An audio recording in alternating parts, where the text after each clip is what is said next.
એક વખત એક ઘટના એવી બની ગઈ રાજની અંદર, ભાવનગરની અંદર, કે ભાઈઓની વચ્ચે એટલું બધું દ્વંદ્વ યુદ્ધ થયું, એટલો બધો ક્રૂર ઝઘડો ચાલ્યો, સંપત્તિની વહેંચણીમાંથી, જમીનની વહેંચણીમાંથી, શેઢાની વહેંચણીમાંથી એવો ઝઘડો ચાલ્યો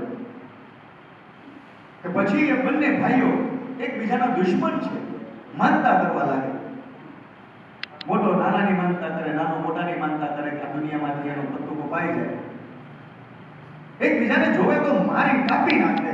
આટલી ક્રૂરતા સાથેની બંનેની વચ્ચે દુશ્મનાવટ છે.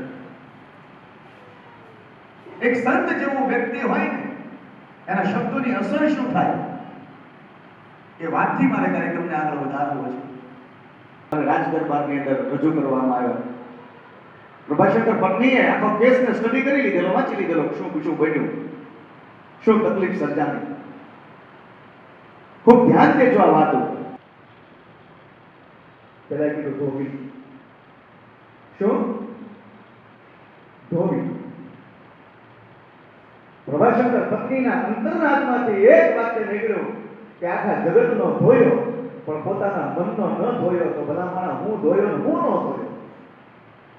ધોબી જુઓ, આખા જગતનો મેલ તમે ધોઈ શકો છો, ધોવાની તમારી તાકાત છે. તમે આખા જગતનો અત્યાર સુધીમાં મેલ ધોતા આવ્યા છો, પણ પોતાના હૃદયની અંદરનો મેલ એકબીજા પ્રત્યેનો ન ધોઈ શક્યા તો સાહેબ તમે આખી જિંદગીમાં શું ધોયું અને શું ન ધોયું. અને મને વાત કહેવા દો સાહેબ કે આ વાત સાંભળ્યા પછી બંને ભાઈઓ સજળ નેત્રે થઈ અને એકબીજાને ભેટી પડ્યા છે. અને કહેનારા લખનારા ત્યાં સુધી લીધું કે જીવ્યા ત્યાં સુધી બંને ભાઈઓ એક થાળીમાં જમી સાથે બેસી જીવ્યા